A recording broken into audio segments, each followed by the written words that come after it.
Hello everyone, welcome to Gur Academy. I'm Gurjeet Kaur and today's topic is political consolidation under Iltutmish. ये topic आपका BA part 1 semester 2 का भी part है, even MA 1 history का भी important part है। तो आज हम मध्यकालीन भारत के एक और मुस्लिम सुल्तान के बारे में पढ़ेंगे जिसका नाम इल्तुतमिश है।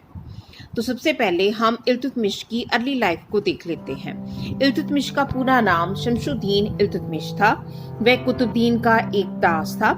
कहते हैं कि वो तुर्किस्तान के एक अलबारी कबीले से संबंधित था और उसका संबंध बहुत अच्छे परिवार से था, पर उसके भाई उसको पसंद नहीं करते थे और नतीजे के तौर पर उन्होंने उसको बुखारा के एक व्यापारी के पास बेच दिया।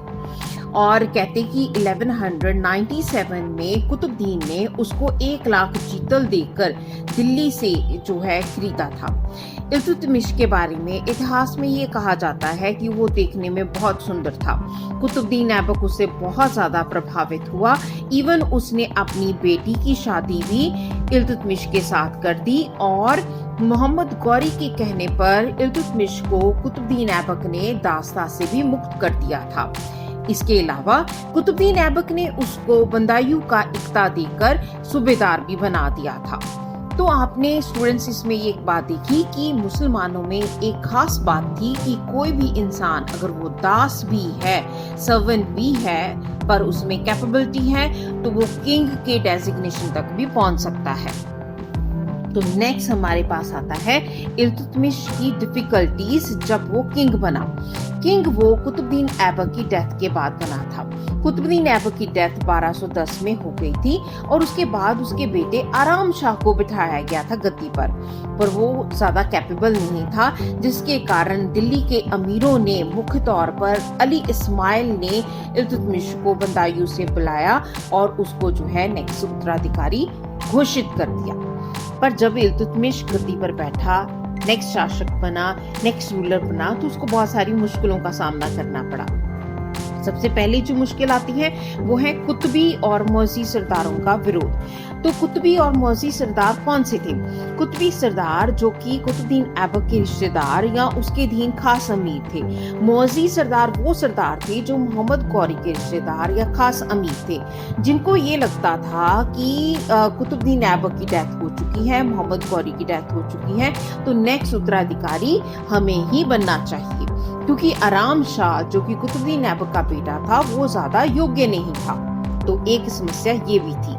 दूसरी समस्या आती है बंगाल की समस्या। तो ये मैं आपको पहले ही बता चुकी हूँ कि बंगाल की समस्या एंशियंट पीरियड, मिडिवल पीरियड और मॉडर्न पीरियड तीनों ही टाइम में बंगाल की समस्या हमेशा ही रही है और इस समस्या को सॉल्व करने के लिए अंग्रेजों ने सबसे पहले बंगाल को ही कैप्चर किया था। तो आप मेरे चैनल पर जाकर इसकी जो बंगाल को कैप्चर करने की अंग्रेजों की जो एक तरह से साजिश थी, जिसको मैंने प्लासी की लड़ाई के अधीन एक वीडियो बनाया है, उसको देख सकते हो। तो बंगाल की समस्या में हम देखते हैं कि कुतुबुद्दीन ऐबक की डेथ हो जाने के बाद अली मर्दान जो है उसने अपने आप को स्वतंत्र शासक घोषित कर दिया और अपना नाम उन्होंने रखा अलाउद्दीन। कहते कि 2 वर्षों के पश्चात अली मर्दान की भी डेथ हो गई। उसके बाद उसका बेटा हिसाम उल दीन इवास उत्तराधिकारी बना, जो कि बहुत ही इच्छावादी शासक था और इवन उसने अपने नाम पर सिक्के भी बना लिए थे। अब यहाँ पर मैं आपको एक चीज बताना चाहती हूँ कि कोई भी शासक को हम किंग कब मानते हैं? जब उसने अपनी एक राजधानी बनाई हो, दूसरा उसने अपने नाम पर सिक्के चलाए हो। तो बंगाल के शासक ने ये दोनों ही काम करने की कोशिश करनी शुरू कर दी थी। तीसरी समस्या इल्तुतमिश के सामने राजपूतों की सत्ता स्थापना थी। तो तीसरे दुश्मन हमेशा ही मुसलमानों के सामने ये रहते थे कि जब भी कोई मुसलमान शासक कमजोर आता था तो ये राजपूत स्वतंत्र हो जाते थे। तो यहाँ पर कौन कौन से राजपूत, कौन से एरिया के राजपूत स्वतंत्र हो चुके थे? तो उसमें मंदौर, बाड़मेर, रतनपुर, राधाघाट, खेड़ा, नदौल, रामासेन के जो एरिया है, इन्होंने अपने आप को स्वतंत्र शासक घोषित कर दिया था और ये भी इल्तुतमिश के लिए बहुत बड़ी चुनौती थी। देन आता है नेक्स्ट, उसके लिए मुश्किल थे हिंदूज ऑफ दुआब।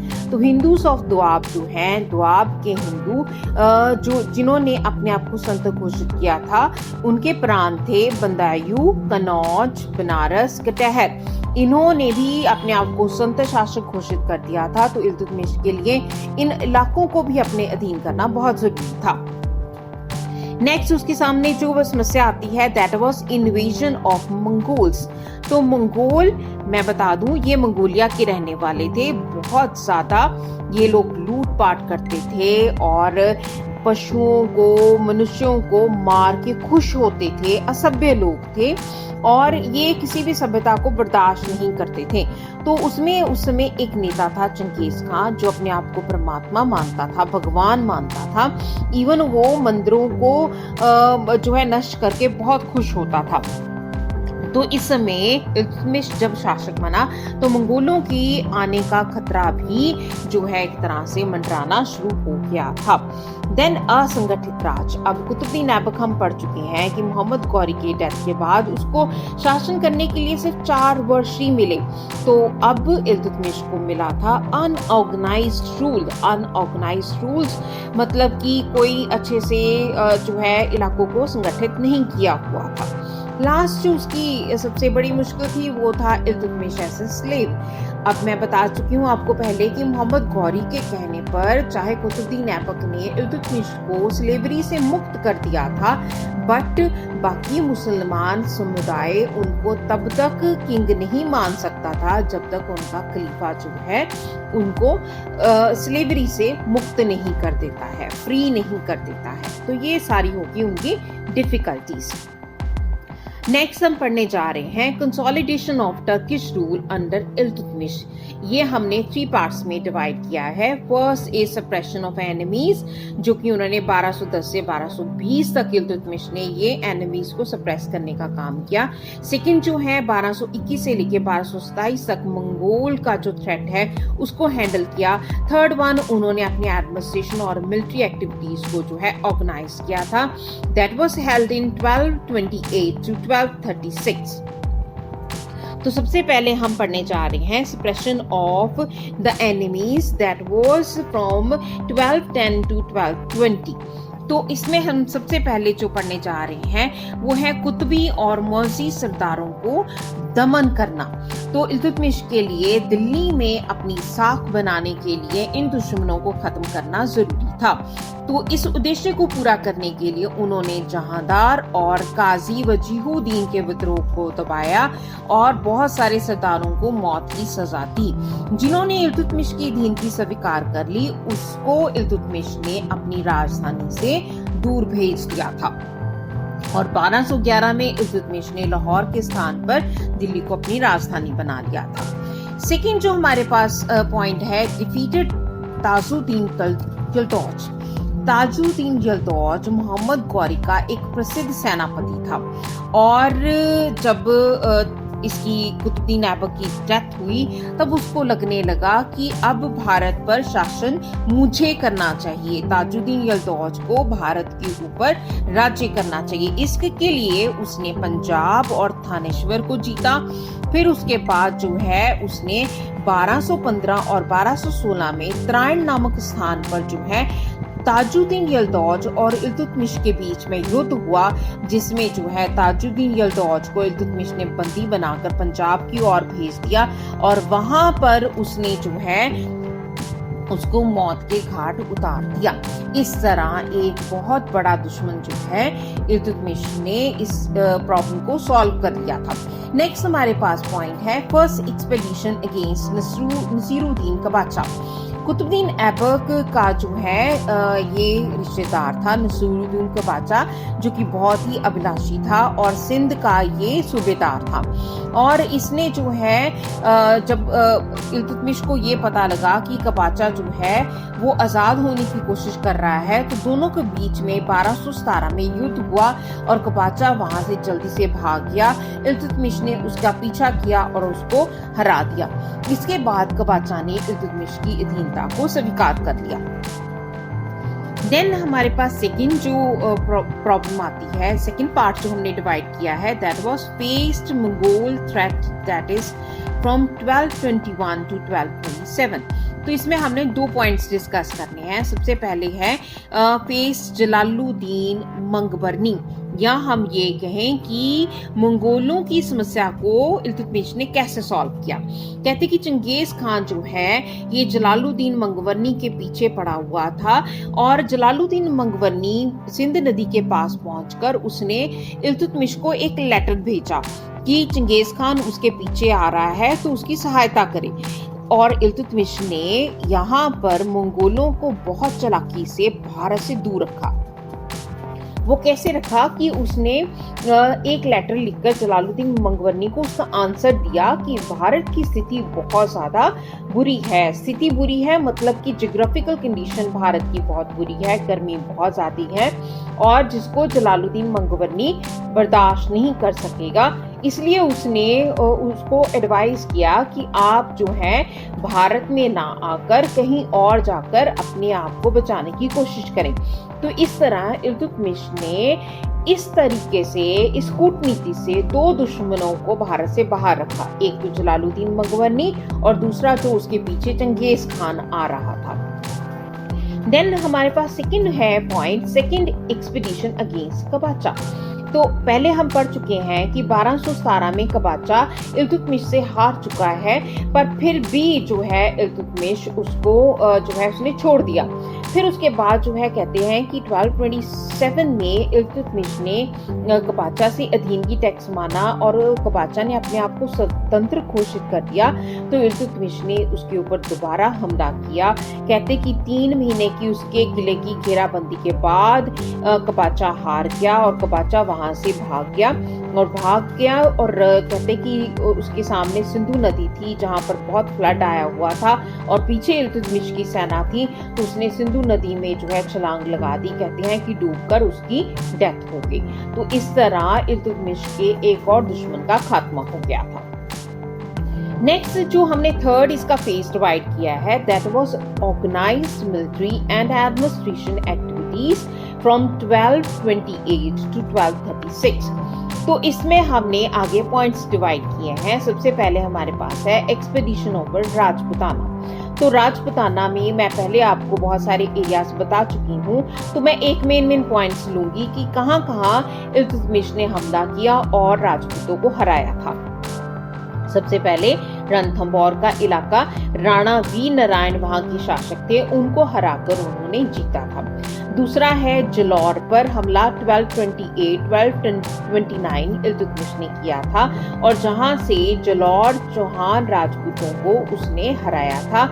यहाँ पर राणा उदय सिंह शासन कर रहे थे। देन उसके बाद ग्वालियर के ऊपर हमला 1231 में इल्तुतमिश ने किया। यहाँ पर ग्वालियर के शासक मंगल देव थे और मंगल देव ने जो है 11 महीने की जो किलाबंदी के बाद इल्तुतमिश की अधीनगी को स्वीकार कर लिया था। देन कलिंजर का इलाका जो है वो त्रिलोकी वर्मन के अधीन था। इल्तुतमिश ने यहाँ पर 1233 टू 34 तक जो है हमला किया और इस इलाके को भी उसने अपने अधीन कर लिया था। नेक्स्ट है नगाद को जो है अपने अधीन करना। इल्तुतमिश ने यहाँ पर हमला किया। कहते कि यहाँ पर राज्य करने वाले शासक जो थे उनका नाम कुशेत्र सिंह था, जिसको इल्तुतमिश ने हराया था। लास्ट एरिया था invasions of Bhilsa and Ujjain. तो गुजरात के चालुक्यों को दबाकर जो है इल्तुतमिश ने 1234 से लेकर 35 में मालवा के क्षेत्र को जीतने में सफलता प्राप्त की थी। देन उसके बाद ये तो हो गया राजपूतों को उसने कैसे कंट्रोल किया। देन सेकंड वन है हमारा बंगाल को दिल्ली सल्तनत का हिस्सा बनाना, to make Bengal a part of Delhi सल्तनत 1230। अब ये एरिया जो है किसी भी शासक के लिए बहुत इंपॉर्टेंट एरिया होता था। मैं पहले आपको बता चुकी हूँ कि 1212 में जो है इसकी अली मर्दान की डेथ हो चुकी है। उसके बाद 1212 में हिसामुद्दीन इवाज यासुद्दीन की उपाधि से शासक घोषित हो चुके हैं। अब गयासुद्दीन ने अपने नाम के सिक्के भी चालू कर दिए हैं। अब इल्तुतमिश को ये इलाका चाहिए था, इसलिए इल्तुतमिश ने सबसे पहले 1225 में बंगाल के ऊपर हमला किया। और कहते हैं कि गयासुद्दीन ऐवाज ने इल्तुतमिश की दीनगी स्वीकार कर ली और उसको बोला कि आपको टैक्स दे दूंगा, दीनगी टैक्स दे दूंगा, ट्रिब्यूट दे दूंगा। तो इल्तुतमिश वापस चला गया। फिर उसके बाद कुछ सालों के बाद गयासुद्दीन ने अगेन जो है अपने आप को स्वतंत्र शासक घोषित कर दिया। तो 1230 में इल्तुतमिश ने दोबारा हमला किया और यहाँ पर जो है उसने यहाँ पर खलजी सरदार बलका खलजी को हराया और बंगाल को दिल्ली सल्तनत में मिला लिया था। देन है हमारे पास खलीफा को से परवानगी लेना। अब इल्तुतमिश के लिए अब बहुत सारे एरिया को कैप्चर कर लिया, इवन अपनी राजधानी बना ली है। अब उसके लिए सबसे बड़ी मुश्किल ये थी कि खलीफा से अपनी स्लेवरी से मुक्ति प्राप्त करना जरूरी था। इसलिए इस उद्देश्य के लिए उसने खलीफा को जो है एक ड्रेस भेजी और उससे जो है फिर एक लेटर प्राप्त किया जिसमें खलीफा ने इल्तुतमिश को स्लेवरी से मुक्त कर दिया और बदले में इल्तुतमिश ने खलीफा का नाम अपने सिक्कों पर जो है अंकित करवाया था। देन उसके बाद नेक्स्ट हमारे पास पॉइंट आता है दिल्ली डिक्लेयर्ड कैपिटल। तो दिल्ली को जो है सबसे पहले उसने 1211 में लाहौर को अपनी राजधानी बनाया, फिर उसके बाद उसने अपनी दिल्ली को राजधानी बनाया था। और उसके बाद कहते हैं कि भारत जो है भारत की राजधानी दिल्ली ही बनी रही थी। Then modern administrative system. Iltutmish ने भारत में मॉडर्न एडमिनिस्ट्रेटिव सिस्टम कायम करने के लिए अपने प्रधानमंत्री फखरुल मुल्क इस्लामी को बनाया जो कि बगदाद से आए थे। इसके अलावा जो है उसने कई नए प्रशासनिक विभागों की स्थापना भी की, जिसमें हम बात करेंगे कि उसने इक्ता सिस्टम सबसे पहले जो है इस्टेब्लिश किया। इक्ता सिस्टम एक तरह से भारत में already establish system feudal system का ही नया नाम था। ठीक है, इक्ता का मतलब है भूमि का एक टुकड़ा। तो जिसको वो भूमि सुल्तान के द्वारा दी जाती थी उसको इक्तादार बोला जाता था। इक्तादार दो प्रकार के होते थे, छोटे इक्तादार और बड़े इक्तादार। छोटे इक्तादार से नाम से पता लगता है जिनको जमीन या भूमि कम दी जाती थी। बड़े इक्तादार जमीन भी उनको ज्यादा मिलती थी, इसके अलावा उनको प्रशासनिक काम भी करने पड़ते थे। बल्कि जो छोटे इक्तादार हैं उनको भूमि का इकट्ठा करके सुल्तान के पास जमा करवाना पड़ता था। देन है रिफॉर्म्स रिलेटेड टू इकोनॉमी।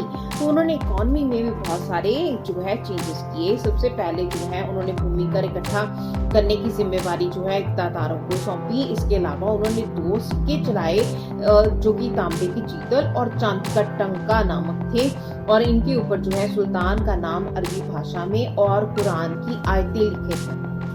इसके अलावा उन्होंने अपने सिक्कों पर खलीफा के नाम को भी अंकित करवाया था और इल्तुतमिश ने अपने राज्य में बहुत सारी टकसालें भी बनाई थी। देन उसके बाद हमारे पास आ जाता है establishment of strong monarchial system.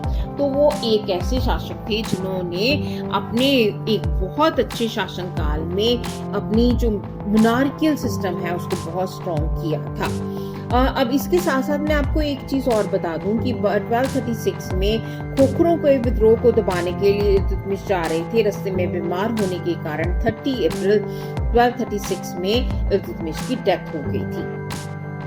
Next मैंने आपके साथ शेयर किए हैं इल्तुतमिश के द्वारा चलाए गए क्वाइंस। सबसे पहले जो क्वाइंस की फिगर है that is a crude figure of rider bearing lands on horse facing right और इसमें जो है देवनागरी में लिखा गया है।